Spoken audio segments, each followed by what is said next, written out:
Hello students, now we are going to solve numerical problem which is based on graphical method. Last time previous lecture में हमने maximisation का problem graphical method से किया था. अब जो दूसरा न्यूमेरिकल हम ले रहे हैं वो मिनिमाइजेशन का है. ठीक है, मीन्स मिनिमाइजेशन ऑफ कॉस्ट. तो हमें ग्राफिकल मेथड से मिनिमाइज केस को सॉल्व करना है. So problem is here. Solve the following problem for minimization of cost. Minimize z equals to 6x1 plus 4x2 subject to constraint 3x1 plus 3x2 is greater than or equals to 40.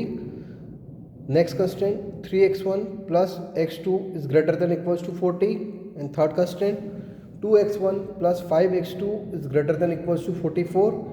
And x and x2 as a decision variable and both are must be greater than equals to 0.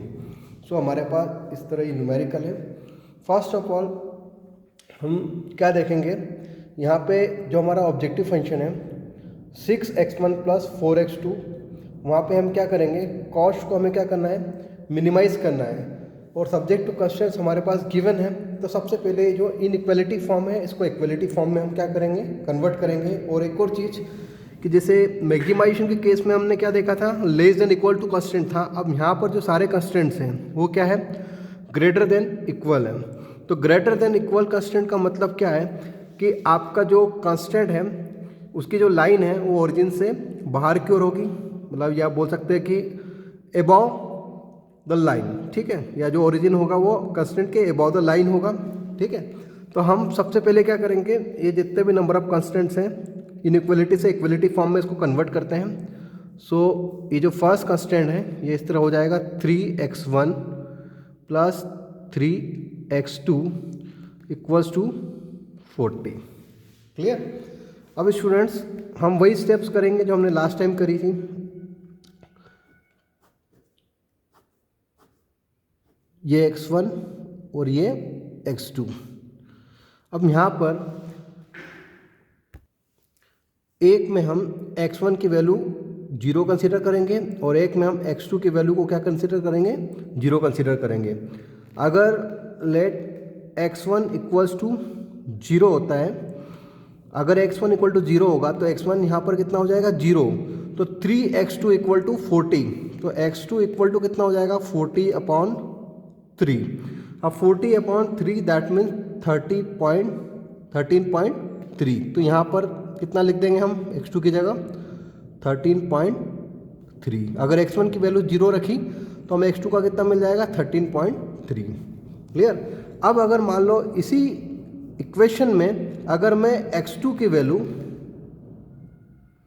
0 रखता हूँ, अगर x2 की value 0 रखते हैं यहाँ पे, तो x1 की वैल्यू कितनी हो जाएगी, x1 की वैल्यू यहाँ पर कितनी हो जाएगी, ये हो जाएगी x1 इक्वल्स टू वही 40 और ये 3 नीचे आ जाएगा तो ये भी हो जाएगा 13.3. तो ये भी कितना हो जाएगा, 13.3.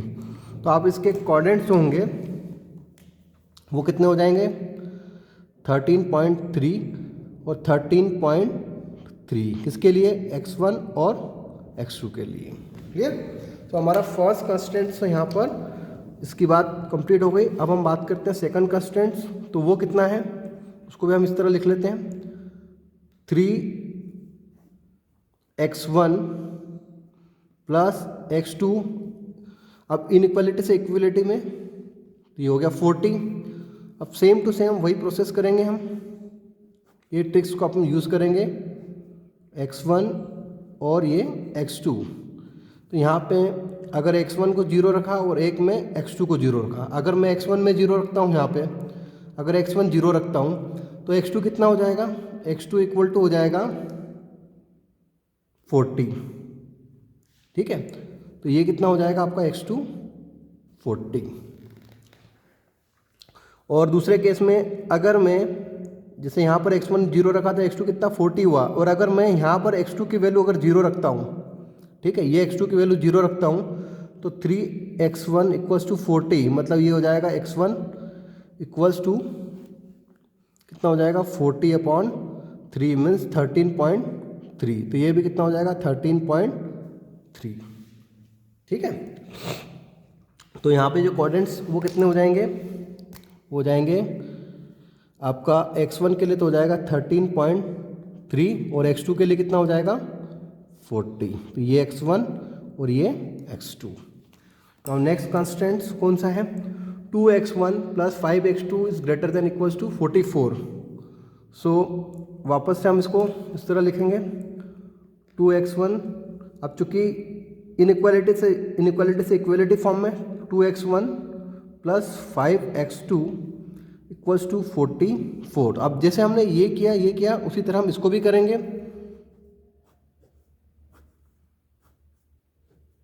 x1 x2 ये हो जाएगा आपका 0, ये 0। पहले x1 को हमने 0 कंसीडर किया तो आपका ये कितना हो जाएगा x2 इक्वल टू 44/5। तो इसको अगर हम सॉल्व करते हैं तो कितना हो जाएगा 8.8 समथिंग। तो यहाँ पे मैं लिख देता हूँ 8.8। अब अगर मान लो जैसे ये x1 0 रखा, अब मैं x2 को 0 रखता हूँ, तो x2 को 0 रखूँगा तो ये कितना हो जाएगा 2x1, क्योंकि ये तो 0 हो जाएगा, तो 2x1 equals to 44। That means x1 equal to कितना हो जाएगा, ये हो जाएगा मेरा, ये हो जाएगा सॉरी ये 8.8 यहाँ पे आएगा। ओके, क्योंकि x2 की वैल्यू 8.8 निकाली ना हमने। सो x1 कितना हो जाएगा 44/2 मीन्स ये हो जाएगा 22। तो 22 तो मतलब ये यहाँ पर कितना हो जाएगा 22। ठीक है, यहाँ पे लिख देता हूँ, क्लियर। तो ये कितना हो जाएगा x1 हो जाएगा 22 और x2 कितना हो जाएगा 8.8। तो मैं इसको इस तरह लिख सकता हूँ x1 मीन्स 22 और x2 मीन्स 8.8। तो ये हो गया x1 और ये हो गया x2। तो उम्मीद करता हूँ कि ये चीज़ आपको क्लियर हो गई है। क्लियर, तो आपको कुछ नहीं करना होता है, जो भी कोई आपके पास मतलब इनइक्वालिटी से इक्वलिटी फॉर्म में इसको कन्वर्ट करना होता है। और यहाँ पर x1 की वैल्यू अगर 0 रखोगे तो x2 की मिल जाएगी, और x2 की वैल्यू 0 रखोगे तो x1 की मिल जाएगी। उस बिहाफ पे हम इन ट्रिक्स से हम x1 और x2 के कोऑर्डिनेट्स निकाल सकते हैं। अब हमारे पास जो तीनों कोऑर्डिनेट्स मिल गए हालांकि इक्वलिटी इक्वेशंस में, ये एक तो इसका मिल गया, दूसरे क्वेश्चन इसमें इसका मिल गया और एक इसका मिल गया। अब तीनों कोऑर्डिनेट्स को हम ग्राफिकल की हेल्प से इसको समझते हैं। अब हम ग्राफ का यूज़ करते हैं। तो इस ग्राफ में जो हॉरिजॉन्टल है इसको हम कंसीडर करते हैं x1 और इसको कंसीडर करते हैं x2। अब हम इन कोऑर्डिनेट्स का यूज़ करते हैं। अब जो फर्स्ट जो आपके इक्वलिटी जो इक्वेशन थी, मतलब इनइक्वालिटी से इक्वलिटी में इसको कन्वर्ट किया था, कितना आया था 3x1 plus 3x2 equals to 40। तो हमने ये कोऑर्डिनेट्स कितने लिखे थे 13.3 और 13.3 और 13.3 और 13.3। तो अब हमें क्या करना होगा, इसको यहाँ पर इसके पॉइंट्स इसको बोल दिया 10, 20, 30, 40, 50, 60, 70, 80। सिमिलरली यहाँ पे भी 10, 20, 30, 40, 50 और ये 60। अब देखिए यहाँ पे इसकी रेंज भी उतनी है x1 x2 x1 x2 x1 x2। ठीक है, तो रेंज कितनी दे रखी 13.3 x1 और मैक्सिमम कितनी है 22, और यहाँ पर x2 की कितनी मैक्सिमम है 40। तो मैंने इस तरह से यहाँ पे मेंशन कर दिया है। अब मैं क्या करूँगा, फर्स्ट जो कोऑर्डिनेट है 13.3 और 13.3। अब 13.3 तो अब 13.3 मान लो 1 2 3 यहाँ पे आया कोई, ये पॉइंट आया इधर, और 13.3 2 3 यहाँ पे आया। ठीक है, अब इस लाइन को मैं यहाँ पे स्ट्रेट कर दूँ।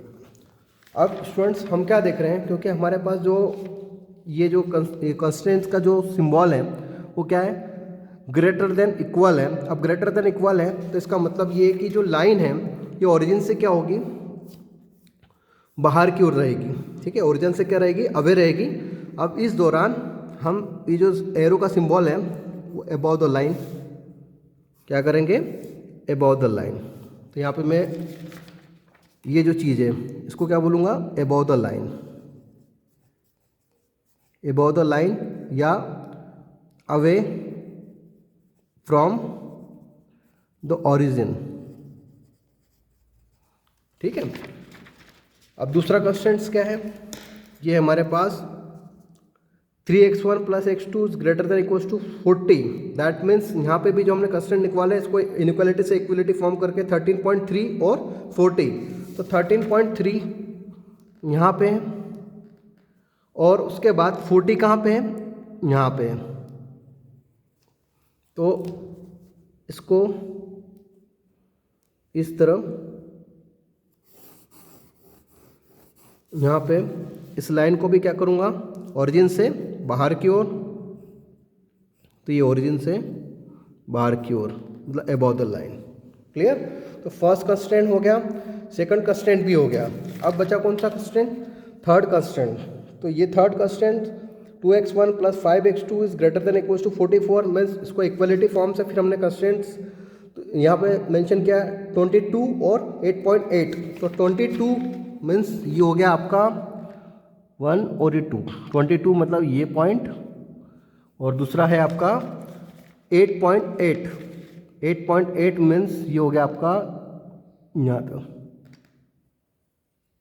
ये पॉइंट। तो यहाँ से इस पॉइंट को मैंने, ये पॉइंट भी क्या है, ओरिजिन से अबव। ठीक है। सो ये भी अबव, ये भी अबव या फ्रॉम द ओरिजिन या अवे फ्रॉम द ओरिजिन, और ये भी अबव या अवे फ्रॉम द ओरिजिन। तो देखिए अब हम यहाँ पे क्या देखेंगे, आपके जो एक्सट्रीम पॉइंट्स हैं, कौन कौन से एक्सट्रीम पॉइंट्स हैं कि मतलब ये जो हमारा जो ओरिजिन है इससे सबसे बाहर का पॉइंट, सबसे बाहर वाला सीडेड एरिया कौन सा है, तो ये पॉइंट है। अब ओरिजिन वाले पॉइंट कौन कौन से मिलेंगे, एक्सट्रीम पॉइंट। तो मैं इसके नेमिंग कर देता हूँ। नेमिंग किस तरह कि ये है आपका पॉइंट ए, ये है पॉइंट आपका बी और ये है पॉइंट आपका सी। तो आप देख रहे हो कि ये जो शेडेड एरिया है कहाँ पे मिल रहा है, ये इस तरह मिल रहा है। तो ओरिजिन से क्या है, बाहर की ओर। तो कौन कौन से पॉइंट लिए, ए, बी और ये पॉइंट सी। अब हम क्या करेंगे, अब ये जो एक्सट्रीम पॉइंट्स जो दिख रहे हैं हमें, एक पॉइंट ए, एक पॉइंट बी और एक पॉइंट ये सी। तो देखिए ए पॉइंट पर अगर हम देखते हैं तो यहाँ पे हमें क्या मिल रहा है, ए पॉइंट पे मिल रहा है, ये है आपका x2 वाला और यहाँ पर x1 तो है ही नहीं, तो 0 और ये कितना है आपका 40, तो इसको लिख दिया 0 और 40। अब इस पॉइंट की मैं बात करता हूँ, इस पॉइंट बी की बात करता हूँ। तो इस पॉइंट बी पे अब देखिए, बी पर इस पॉइंट को देखते हैं हम, तो ये 11 और 12, ये 12 वाली लाइन पे मिल रहा है। तो x1 कितना है 12 और ये आ रहा है आपका 5 के नीचे 1 4, तो ये हो गया आपका नीचे 3 और ये 4, तो ये हो गया आपका 4। तो देखिए 12 और ये हो गया आपका 4। और लास्ट सी पॉइंट पे देख रहे हैं हम, तो सी पॉइंट पर क्या दिख रहा है आपको 22 और ये आपका x1, तो x2 कितना है यहाँ पर 0। तो आपको 3 एक्सट्रीम पॉइंट मिले, ए, बी और सी। तो ये यहाँ पे मैं लिख देता हूँ, ए पॉइंट पर कितना है 0 और 40, बी पॉइंट पर कितना है 12 और 4 और सी पॉइंट पर कितना है, यह है 22 और 0। ये किसके लिए है, ये x1 के लिए, ये x2 के लिए। तो उम्मीद करता हूँ स्टूडेंट यहाँ तक तो आपको यहाँ पे क्लियर हो गया है। अब हमको क्या करना है, इसको फर्दर सॉल्व करना है। मिनिमाइजेशन का प्रॉब्लम है, मतलब कॉस्ट को क्या करना है, आपको मिनिमाइज करना है। सो आपके पास यहाँ पर ये जो एक्सट्रीम पॉइंट हमने लिए थे ए, बी और ये सी, तो यहाँ पे मिल गए 0 40, बी पर 12 4 और सी पर 22 और 0। तो क्यों ना मैं यहाँ पे इसको सिस्टमेटिक तरीके से लिखता हूँ। जेड क्या करना है, हमको मिनिमाइज करना है। मिनिमाइज करना है तो आपके पास जेड के लिए क्या है 6x1 plus 4x2, 6x1 plus 4x2। तो अब जेड के लिए पहले मैं बात करता हूँ ए पॉइंट के लिए। तो ए पॉइंट के लिए आप जानते हैं कि यहाँ पर कितना है 0 और 40, तो मैं लिख सकता हूँ 6 इंटू 0 प्लस 4 इंटू 40। तो उसको कैलकुलेट करते हैं। तो 6 इंटू 0 मतलब 0 और 4 इंटू 40 मतलब 160, तो ये हो गया 160। और दूसरे बात जेड कौन सा पॉइंट बी, तो x1 12 और x2 4। तो x1 कितना है आपका 12, तो 6 इंटू 12 प्लस 4 इंटू 4, 12 6 72 प्लस 16, तो ये हो गया हमारा टोटल 88। अब जेड कौन सा पॉइंट, सी पॉइंट लेते हैं 22 और 0। तो सी पॉइंट पर अगर हम देखते हैं तो ये कितना है 6 इंटू 22 प्लस 4 इंटू x2 कितना है 0, तो ये हो गया आपका 0। और जब इसको फर्दर कैलकुलेट करते हैं तो हमारे पास कितना आ रहा है 22 6 आई थिंक ये 132, तो 132। तो आप क्या देख रहे हो कि ये जो आपकी कॉस्ट है, अब इसमें जो मिनिमम वैल्यू है, तो मिनिमम वैल्यू कौन सी है इसमें, जहाँ तक मैं देख पा रहा हूँ कि जो 88 है इन तीन और extreme point A B C पर मिनिमम वैल्यू कितनी है यहाँ पर, ये 88 है। तो हमने यहाँ पर जो हमारा ऑप्टिमम सॉल्यूशन है, तो since the minimum value of this objective function z equals to 88 occurs at the point B, ठीक है। So the optimal solution to the given linear programming problem, जो कि हम ग्राफिकल से करा है हमने, तो वो x1 कितना हो जाएगा, x1 हो जाएगा आपका कितना 12 और x2 कितना हो जाएगा 4। तो x1 है आपका 12 और x2 है आपका 4। और मिनिमम कॉस्ट कितनी आ जाएगी, मिनिमम कॉस्ट हो जाएगी आपकी z इक्वल टू 88। तो ये हमारा आंसर। तो इस तरह हमने मिनिमाइजेशन के केस को भी यहाँ पर कंप्लीट कर लिया है। तो उम्मीद करता हूँ स्टूडेंट्स ये आपको ग्राफिकल मेथड से मिनिमाइजेशन का केस भी बहुत अच्छे से क्लियर हो गया हो। और अगर आपको कोई डाउट्स हैं तो आप कमेंट बॉक्स में मुझसे पूछ सकते हो। और अभी तक अगर आपने चैनल को सब्सक्राइब नहीं किया तो प्लीज़ इसे सब्सक्राइब कर लें, ताकि आपको आने वाले नोटिफिकेशंस के जो भी है वीडियो वो आपको बराबर मिलते रहें। Thank you very much.